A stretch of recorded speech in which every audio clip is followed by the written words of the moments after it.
Hola amigos et amigas, j'espère que vous allez bien. Aujourd'hui, on va parler d'une danseuse, d'une diva, qui a séduit un roi et provoqué de nombreux scandales. Découvrons ensemble l'histoire de Lola Montes, de son faux nom, de la gloire à la chute. Avant de commencer, on n'oublie pas de s'abonner à la chaîne, de liker la vidéo, et on est parti.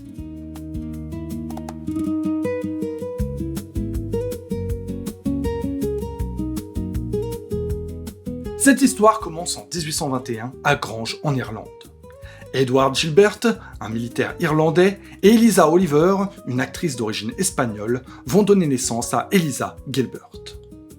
2 ans plus tard, le père est muté dans les Indes anglaises, et il amène sa famille avec lui.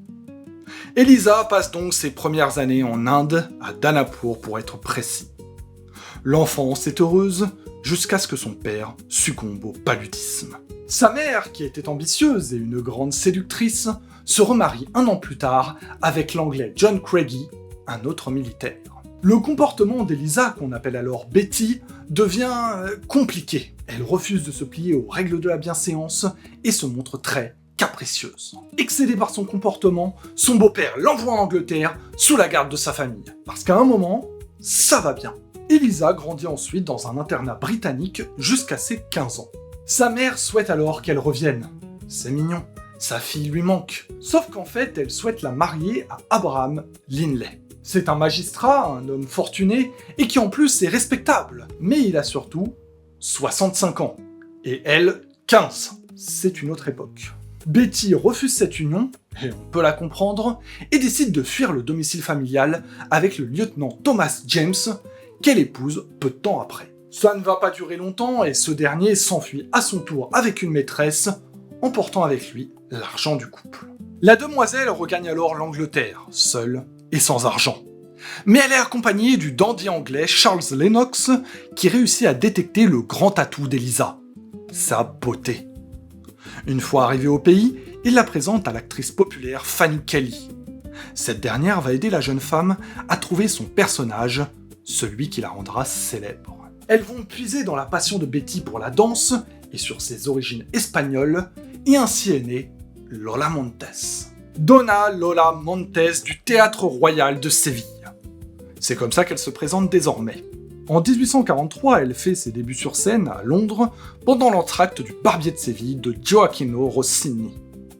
Sa prestation n'est pas incroyable, mais elle lui permet d'entamer une tournée européenne.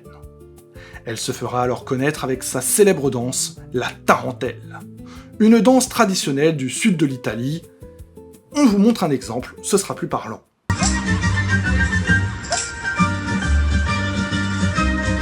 Lola s'accompagne également de castagnettes et d'œillettes piquées dans ses cheveux. Elle n'est pas particulièrement une bonne danseuse, mais elle accède tout de même au rang de diva. Lola Montes était par contre une très belle femme. Des yeux verts, une forte personnalité et des formes parfaites. C'était clairement l'une des femmes les plus désirables de son époque, en témoigne le pédigré de ses amants. Franz Liszt, le grand compositeur qui l'introduisit dans les cercles artistiques de l'époque. Elle y côtoiera notamment George Sand ou Victor Hugo. La relation fut de courte durée, mais en faisant jouer ces nouvelles relations, elle put trouver un logement à Paris, la capitale mondiale de la culture. S'ensuit une brève amourette avec Alexandre Dumas, le père, qu'elle quitte pour Alexandre Dujarrier, le directeur du journal La Presse. Ce dernier va mener une forte campagne médiatique en faveur de son amante, mais ça ne suffira pas à masquer l'échec de la tournée. Le public parisien est exigeant, et le spectacle de cette nouvelle venue ne parvient pas à le convaincre. Dujarrier meurt, et lègue sa fortune à Lola. Elle quitte alors la ville lumière pour Munich, où elle espère avoir un peu plus de succès. Mais non, l'opéra lui ferme les portes, et Lola n'a plus qu'une solution, la séduction. Et elle ne va pas viser n'importe qui. En 1846, la Bavière est un royaume, un de ceux qui s'unifieront pour former l'Allemagne. Et le roi de Bavière, c'est Louis Ier. Ce monarque est marié à Thérèse de Saxe et est le père de 9 enfants. Il est également un amoureux des arts et des lettres qu'il sponsorise allègrement. Les idées libérales menaçaient les souverains un peu partout en Europe, et Louis Ier en avait conscience, et il était plutôt angoissé. Ce sexagénaire se réfugiait dans sa passion, la galerie des beautés. une salle du château de Nymphenburg où se trouvaient de nombreux tableaux de belles et jeunes femmes. C'est donc tout naturellement que lorsqu'il rencontre la danseuse, il en tombe fou amoureux, et désormais, tout va tourner autour d'elle. Il lui obtient une représentation à l'Opéra de Munich, le 13 octobre 1846, et prévoyant, il fait remplir le parterre de policiers en civil dont la tâche était d'applaudir son amante. La diva choisit d'interpréter la cachucha, un boléro du diable boiteux de Casimir Gide. C'est un nouvel échec qui se solde par de nombreuses huées. C'était les débuts sur la scène de Munich pour Lola, et aussi la fin. Le roi choisit de la retirer de la vie artistique et de l'installer dans une demeure sur la Borchardt, l'une des plus célèbres avenues de Munich. La diva ne se sent plus et agit en public et en privé comme une reine qu'elle n'est pas.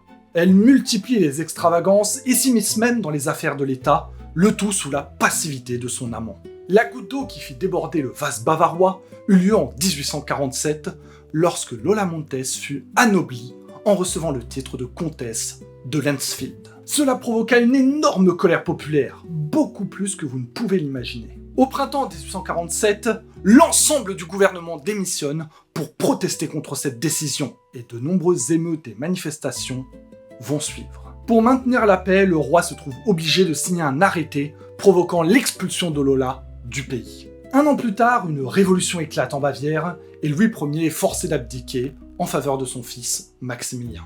Cette histoire va profondément marquer les Munichois, au point que lorsque Louis II, le petit-fils de Louis Ier, accueille le compositeur Richard Wagner, qu'il règle ses dettes et acquiesce à tous ses caprices, la presse le surnomme Lolus. Notre diva fuit en Suisse puis en France, et elle y reste quelque temps car elle est persuadée que son amant va venir la chercher. Se rendant compte que ça n'arriverait pas, elle part s'installer à Londres et monte une pièce de théâtre inspirée de sa vie, La Comtesse d'un jour. Mais la pièce n'aura jamais lieu suite aux pressions de l'ambassade bavaroise.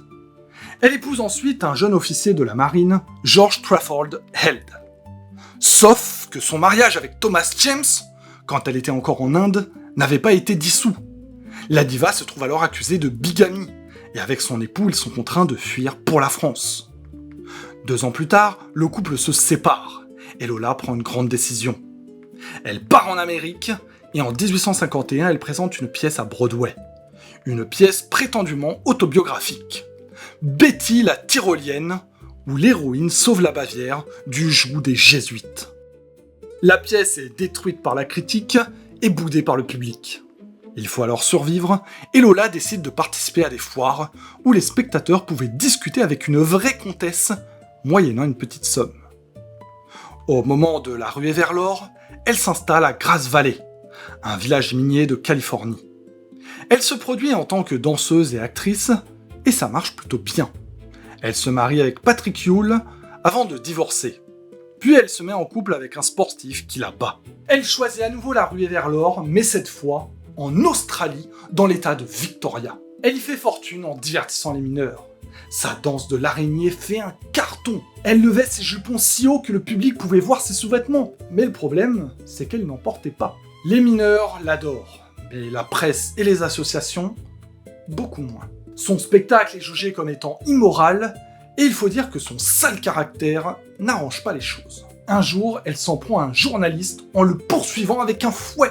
Elle écrit ensuite un livre, L'art de la beauté chez la femme, secret de la toilette. Un des premiers manuels de beauté. Et ce livre est un tel succès qu'il permet à Lola de retourner à New York en 1859. On pourrait penser qu'elle chercherait à nouveau la gloire, mais c'est tout le contraire qui se produisit. Lola va découvrir l'église méthodiste et cela change sa vision du monde. Elle abandonne ses ambitions et consacre le reste de sa vie à l'armée du salut et aux prêches de rue. C'est loin des paillettes le 17 janvier 1861 qu'Eliza Gilbert meurt d'une pneumonie. Tout le monde avait oublié Lola Montez. Il y en a eu dans l'histoire des courtisans et des courtisanes. Et Lola Montez, dans cette liste, elle y a une place particulière. L'histoire est plutôt récente, on a même des photos d'elle. On ne parle pas d'une courtisane du Moyen-Âge ou de la Renaissance. Et aussi parce qu'elle a poussé un peuple à se révolter et un roi à abdiquer. C'est pas n'importe quel CV. De toute façon, ce genre de vie est toujours fascinant. Ces personnes qui voyagent à travers le monde, qui tentent de réussir à tout prix, qui des fois se ratent, Des fois réussissent, mais qui tentent toujours. N'hésitez pas à nous dire en commentaire si vous connaissez d'autres célébrités du même genre, ça nous intéresse toujours. Vous pouvez également vous abonner à la chaîne, liker la vidéo, la partager un maximum, nous rejoindre sur nos réseaux Instagram et TikTok. Vous pouvez également commander notre livre « Sans idées reçues sur le Moyen-Âge » dont le lien est dans la description. On se retrouve bientôt pour une nouvelle histoire, et à la prochaine.